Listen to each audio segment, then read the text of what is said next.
할렐루야. 우리 2025년 마지막 채플입니다. 우리 옆에 또 뒤에 좌우로 또 전후로 해서 우리 이렇게 인사하겠습니다. 한 해 동안 고생 많으셨습니다. 네. 또 한 번 더 인사해야 되죠. 자, 새해 복 많이 받으세요. 네. 이러면 또 한 번 더 하게 되는데 죄송합니다. 한 번 더 할게요. 제가 당신의 복이 되어 드리겠습니다. 왜 좋은데 이렇게 이러시죠? 네, 여러분 우리가 서로에게 복된 존재로 만났음을 놓치지 않는 우리 로고스 가족이 되기를 예수님의 이름으로 축원합니다. 오늘 말씀 나누면서 절 처음 우리 손흥민 선수 다 기억하실 겁니다. 다 좋아하죠. 우리나라 사람들이면 특별히 다 좋아합니다. 그런데요, 우리 이 선수를 손흥민 선수를 아버지가 직접 23살까지 같이 키웠다는 거, 같이 있었다는 거예요. 아버지가. 18살 되기 전까지요 절대 슛을 못하게 됩니다. 슛하지 마라. 왜냐하면 슛을 하고 나서 그 기쁨 그것을 빨리 누려버리면 너무나 거기에 몰입된 나머지 정말 중요한 것들을 잊어버릴 수 있기 때문에 18살이 되기 전에는 슛도 안 시키고요, 심지어는 경기도 잘 안 내보냈다고 합니다.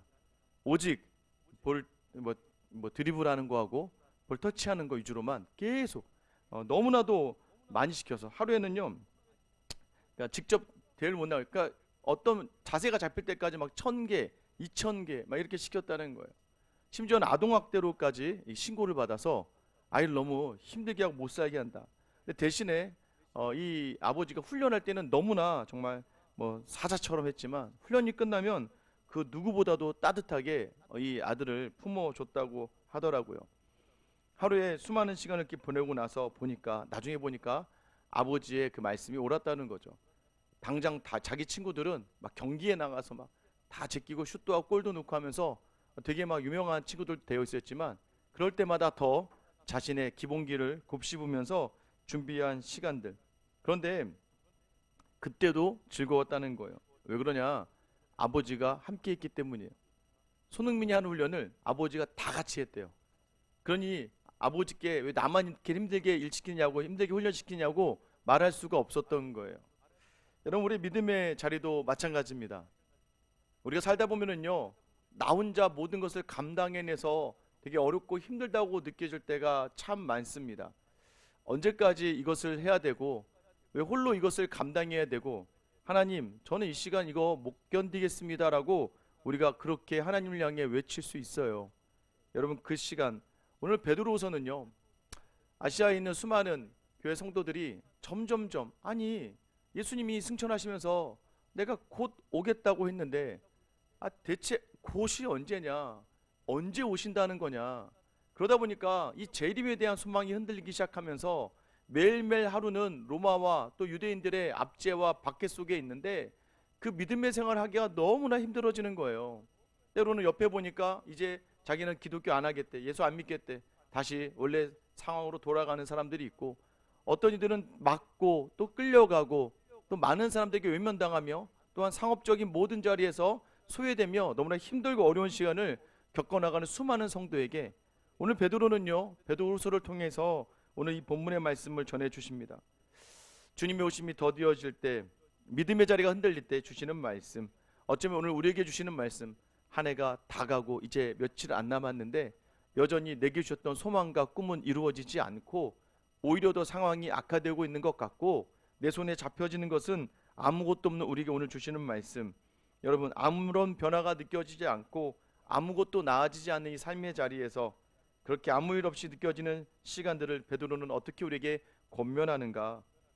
오늘 본문의 첫 번째로 우리에게 하나님의 시간표를 확신하라고 말해주고 있습니다. 8절 말씀 우리 같이 한번 읽어볼까요? 시작. 사랑하는 자들아, 주께는 하루가 천년 같고 천년이 하루 같다는 이 한 가지 사실을 잊지 말라. 베드로가 성도들에게 이야기합니다. 주께는 하루가 천년 같고 천년이 하루 같다. 여러분 우리가 시간을 정의한 두 가지 여러분 많이 들으셨을 거예요. 크로노스라고 해요. 이것은 그냥 자신의 의지와 상관없이 원래부터 있던 그냥 모든 이들이 공감하는 개념의 시간입니다. 지금 시간이 9시 13분, 이거는 누구에게나 정해져 있어요. 아마 이 설교는 한 20분 정도 이제 더 하게 될 겁니다. 20분이라는 시간은 크로노스입니다. 중요한 건 뭐예요? 우리에게 경험되어진 또 하나의 시간이 있는데 카이로스라고 하는 시간입니다. 이 카이로스라고 하는 시간은 어떤 분에게는 20분의 시간이 1시간처럼 느껴질 것이고 어떤 분에게는 20분의 시간이 1분처럼 느껴지는 시간을 이야기하는 거예요. 우리의 시간이 1000년 같을지라도 하나님을 담으면 하루처럼 느껴지는 것. 여러분, 고난의 시간이 1000년이 간다 할지라도 하나님의 마음을 담으면 그것이 하루처럼 느껴지는 것. 여러분, 오늘의 기쁨의 자리가 하루에 끝날지라도 하나님을 담으면 1000년처럼 느껴지는 것. 이것이 바로 카이로스의 시간이라는 겁니다. 하나님이 지금 우리에게 말씀해 주시는 건 뭐냐면 지금 자꾸 우리가 알고 있는 객관적인 경험과 지식과 생각으로 우리의 삶의 자리를 자꾸 재단하고 정리하며 살아가는데 그렇게 살지 말아라. 하나님을 신뢰하라는 거예요. 사람이 바라보는 시간과 하나님이 보는 시간이 다르다는 거예요. 이것은 시선과 가치까지도 마찬가지입니다. 여러분, 사람의 시간은 사실 신실하지 않아요. 무슨 말이에요? 자기 생각에 따라 바뀐다는 겁니다. 사람의 시간에 그때는요, 그게 시간이 진짜 안 갈 것 같은 때가 너무 많아요. 그런데 언제 딱 돌아보면 되게 빨리 가 있죠. 그러니까 간사한 거예요. 우리가 힘들고 어려울 때는 시간이 너무 안 가는 것 같아요. 그런데 지나고 보면 아무것도 아니에요. 언제 많이 그걸 느낍니까? 군대 제대 100일 전, 50일 전 시간 정말 안 갑니다. 저희 그 군대 간 청년들도요, 매번 연락하면 꼭 이등병 때는 막 벌써 이렇게 갔어요 그러더니 병장 돼서 끝날 쯤 되니까 목사님 시간이 너무 안 가요. 그러다 나서 지금 벌써 제대한 지 5개월, 1개월 이렇게 된 친구도 있거든요. 그때는 너무나 인간이 간사하니까 시간이 안 가는 것처럼 느껴지는 거예요.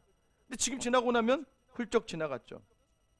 혹시 지금 이 시간이 너무 힘드신 분이 있나요? 이 시간이 언제까지인지 몰라서 너무 아프신 분이 있습니까? 여러분, 내 시간으로, 내 중심으로 시간을 바라보지 말고 이 시간 하나님과 함께하며 이 시간의 자리를 하나님의 시간에 담는 여러분 되시길 예수님의 이름으로 축원합니다. 금세더라고요, 그죠? 고난의 자리에서 여러분 놓치지 말아야 될 것들이에요. 저는 요즘에 그것을 많이 느낍니다. 고난의 자리 자꾸 나를 바라보고 내 경험으로 생각하다 보니까 여러분의 보편적으로 모두가 다 좋은 일을 더 좋게 보는 분들이 많지 않고요. 어떤 일이든 더 안 좋게 보는 분들이 많더라고요. 지금의 상황을 전부 다 부정적으로 해석하기가 우리에겐 다 쉽더라고요. 왜? 우린 다 죄라는 것을 가지고 있기 때문입니다. 오늘 다시 우리 눈으로 뭔가 보이지 않으면 속이 타고 정말 시간이 더디 가지만 오늘 하나님을 담아서 이 자리를 주님과 함께 나아가는 여러분 되시길 예수님의 이름으로 축원합니다. 여러분, 그러면 시간이 더디게 가는 이 자리, 왜 그런데 하나님의 시선을 담아 하나님의 시간으로 감당하라고 이야기합니까? 그럼 그렇게 감당하는 건 무엇일까요?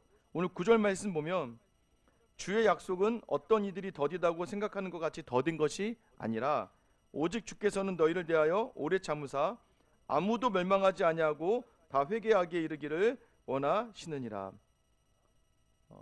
어제도 저에게 이렇게 기도 제목을 주시는 분이 계세요. 여러분, 지금 새해 기도 제목을 제가 받고 있습니다.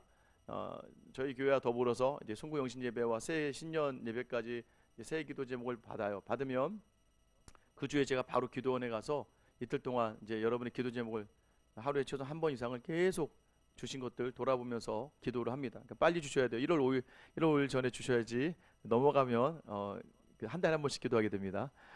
기도 제목을 어제도 우리 로고스 지체 분이 주셨어요. 내년의 자리가 두렵고 겁이 나고 좀 무서워요, 목사님. 이렇게 메일을 주셨어요. 제가 답을 이렇게 했습니다. 잘 될 겁니다. 걱정하지 마세요. 잘 될 거예요. 이렇게 이야기해요. 문제는 그러겠죠. 언제 잘 돼요, 목사님? 언제 잘 될까요? 여러분들에게 제가 기도할 때마다 그럽니다. 저희 성도들이 간절한 기도 제목을 가지고 올 때마다 저는 잘 될 거예요 라고 얘기해요. 오늘 베드로가 이야기하잖아요.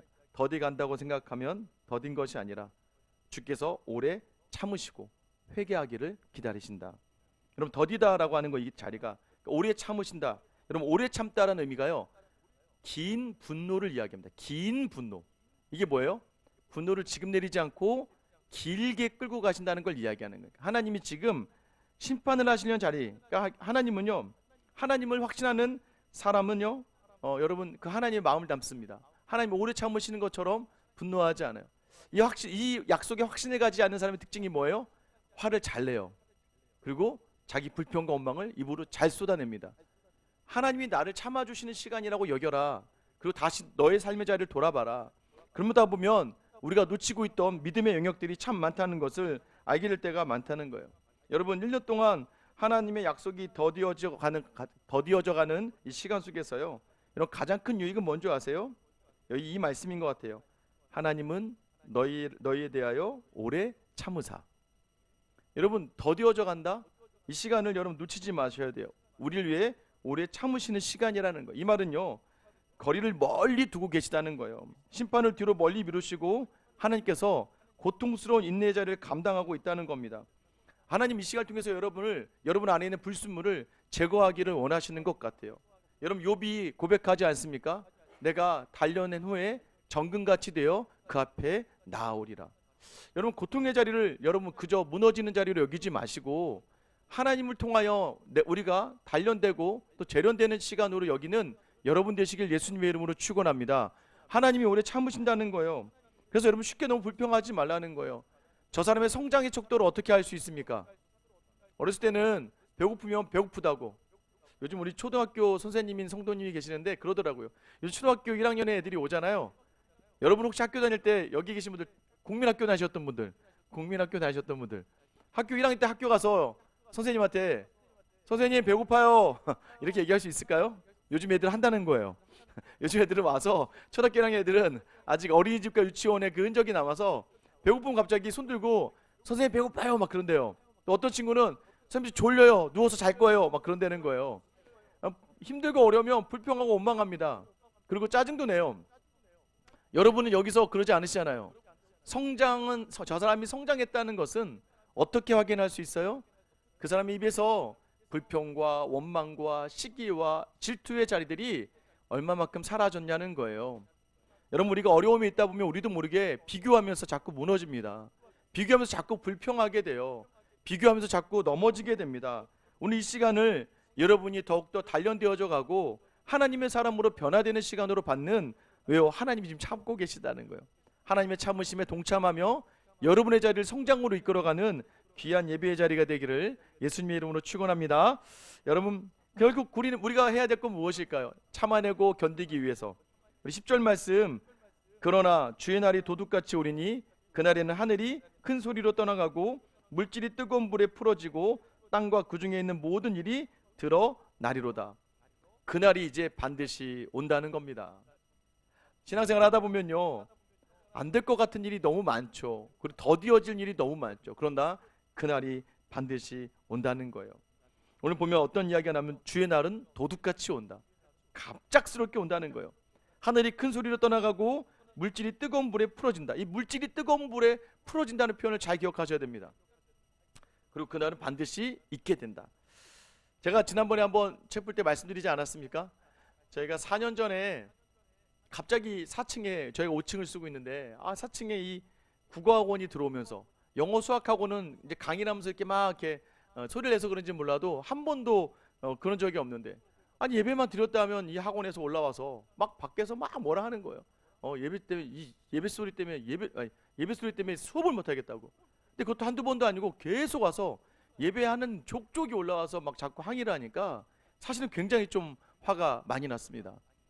왜냐면 저희가 이 상가에 들어올 때 제일 먼저 들어온 교회고 저희가 제일 먼저 들어왔고 또 들어오면서 여기 이 용도 변경을 해서 이 종교 부지로 변경을 해서 들어왔거든요. 그러니까 상가지만 저희가 있는 곳은 종교 부지란 말이에요. 그러니까 본인들이 확인하고 들어왔어야 되는 건데 그걸 확인하지 않고 들어와서 계속 저희에게 항의를 하는 거예요. 사실 다른 학원들은 방음하고 들어오거든요.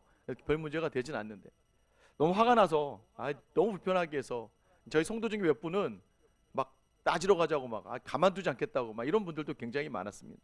결국에는 어떻게 해요? 우리가 그래도 교회고 또 이웃을 돌아봐야 되지 않습니까? 그래서 우리 그렇게 다투지 말자. 그래서 그분하고 제가 몇 번 처음에 권사님하고 집사님을 보냈더니 막 싸움만 하려고 그러셔서 제가 그냥 다 빼고 제가 직접 만나서 그분들 불평을 들어드리면서 좀 부탁드리고 해서 이 예배 시간을 알려드리고 이 시간에 가능한 한 학원 수업을 좀 옮겨주시면 저희가 평일날 쓰진 않으니까 평일날 저녁은 저희가 다 배려해드릴 수 있고 혹여나 교회 행사가 있을 때는 제가 연락을 드리겠습니다 라고 했어요. 근데 문제는 뭐냐면 가끔 저도 모르게 우리 그 애들이 와서 막 드럼 치고 막 그러거든요. 갑자기 멀리 신방 나와 있는데 막 전화가 오는 거예요. 막 국어학원 뜨면 막 갑자기 막 떨리기 시작하는 거예요. 누가 지금 위에서 뭐 드럼을 치고 있다고 막 분명히 안 치기로 하지 않았냐고. 또 이렇게 그 CCTV 보다 보면 우리 또 중고등부 애들이 와서 막 위에서 막 찬양한다고 막 전화해서 야 얘들아 저쪽 가서 해라, 저쪽 교육관 쪽 가서 해라, 저쪽 가서 하라고 이렇게 얘기하면서 4년의 시간이었습니다. 얼마 전에 참 그래도 잘 지내왔죠. 얼마 전에 갑자기 그 원장님 만나는데 저한테 목사님 저희 좀 부탁이 있습니다. 뭐 그러는 거예요. 왜요? 했더니 저 여기를 빼야 되는데 여기를 원상복귀 하려고 하는데 바닥을 어떻게 써야 될까요? 교회는 처음 들어서 알잖아요. 바닥이 그게 타일이 깔려 있을까요? 안 깔려 있을까요? 막 이걸 물어보시더라고요. 아이 깔지 말고 나가도 된다고. 왜냐면 새로운 업체가 다시 다 깔려고 한다. 그래서 이런 얘기 해주다가 왜 그러세요? 했더니 나가야 된다는 거예요. 나갈 거래요. 그 말을 듣는데 얼마나 속으로는 좋던지 나간다니까 너무 좋더라고요. 그래서 근데 한편에 이제 좋은 표정을 내면 안 되니까 아유 나가시는구나 했는데 근데 이걸 원시시키려니까 1,000만 원 정도가 든다는 거죠. 제가 기도하겠습니다. 잘 될 거예요. 그렇게 말씀드렸어요. 그러나서 2, 3일 있다 만났는데 그분이 갑자기 저를 보더니 목사님 감사합니다 그러는 거예요. 왜 했더니 오늘 다른 학원이 들어오기로 했다는 거예요. 그럼 자기가 리모델링을 그러니까 원위치를 안 시켜도 돈이 안 들어가고 또 남은 학생들의 수업을 그 학원에서 보장을 해줘서 수업을 들을 수 있다고 저에게 너무 감사하다고 목사님 정말 감사합니다 하면서 마지막에 웃으면서 잘 끝나고 축복하면서 끝나게 되었습니다. 그날이 오더라고요. 그 학원이 다른 데로 옮겨서 더 좋은 데로 옮겨서 가신다고. 여러분 안 올 것 같았는데 그날이 오는 거예요. 딱 이분들 나가고 나서 제가 우리 중고등부와 청년부 다 모아놓고 얘들아 마음껏 찬양해라. 이제부터 마음껏 예배하고 싶을 때 마음껏 예배해라. 왜냐면 보니까 뒤에 오는 학원은 이제 방음장치를 하고 들어온다고 하더라고요. 그래서 마음껏 하라고 그랬어요. 여러분 그날이 오더라고요. 믿음의 자리 있다 보면 안 올 것 같은 일들이 참 많습니다. 나만 손해보는 것 같고 나만 감당해야 될 것 같고 나만 포기하는 것 같으면 참 내 인생 허물어질 때가 참 많은데요. 반드시 그날이 온다는 거예요. 이번 주 주일은 참 저에게 감동스러운 날이었습니다. 제 감격이 있는 날이에요. 여러분 제가 예배 설교를 하면 가장 은혜를 못 받는 사람 누굴까요? 저희 아내입니다. 제가 설교를 하면 가장 은혜 받기 어려운 게 저희 아내예요. 근데 사실 감사하게 저희 아내는요 사모가 될 생각도 없었고 결혼하기 전 제가 목회자가 아니었으니까 그리고 전혀 자기가 이렇게 목사의 아내로 살아갈 거라는 생각을 전혀 못했습니다.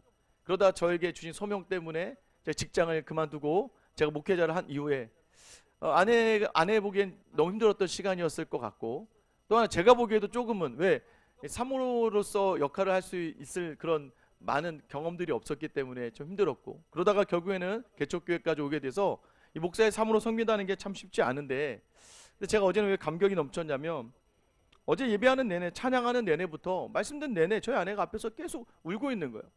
아니 갑자기 울어서 내가 혹시 뭐 잘못한 게 많은가 해서 나 때문에 서운한 게 많은가 뭐 이런 생각을 많이 했어요. 그래서 이제 예배 끝나고 오후에 저녁에 집에 가서 이제 식사하기 전에 물어봤어요. 근데 왜 이렇게 많이 울었어? 그랬더니 자기 개인적인 일이기 때문에 얘기는 안 하겠다는 거예요. 또 그런 애들 식사한 다음에 같이 이제 산책을 나가서 산책 나가면서 계속 물어봤습니다. 왜 울었어? 왜 울었어? 막 계속 물어봤어요. 그랬더니 아내가 그러더라고요. 그냥 모든 게 다 은혜라서 하나님의 은혜인 것 같아요. 찬양하는 내내 아마 그 찬양을 불렀던 것 같아요. 나는 주를 섬기는 것에 후회가 없습니다. 내가 걸어온 모든 시간 다 주의 은혜니. 이렇게 하는데 갑자기 막 눈물이 막 나더라는 거예요. 하나하나 굽으시면서 내가 사모를 잘할 수 있었을까? 이 남편은 왜 갑자기 목회를 한다 그래가지고는 또 개척교회 와서 오다 보니까 예전에는 큰 교회만 있어서 사모의 존재감이 없었고 뭘 해야 될 것도 없었는데 여기 오면 모든 곳에 사모가 치이거든요. 다 모든 성도가 다 보고 있으니까. 그리고 왜냐면 저희가 먼저 있었으니까 오는 성도마다 저희 가정을 통해서 신방이 되어지고 하니까 저희 아내가 너무 두드러지게 나타나는 거죠. 이 모든 자리가 부담이었고 힘들었는데 집에 손님 초대하는 것도 되게 힘들어하고 어려워했던 저희 아내였는데 그런데 하나둘 변하기 시작하더니 어느새 사실 제가 요즘 보면서 느낍니다. 저희 아내가 철야가 끝나면 저희 기도해야 하는데 항상 저보고 그냥 먼저 가래요. 기도하고 있겠다. 그럼 제가 들어오면 한 12시 넘어서 들어옵니다. 왜 이렇게 늦었어? 그러면 항상 이렇게 얘기해요. 일어나려고 하면 어떤 성도 기도 제목이 생각나고 일어나려고 하면 또 다른 성도 기도 제목이 생각나고 일어나려고 하면 눈물을 흘리는 그런 가정이 생각나다 보니까 일어날 수가 없다는 거예요.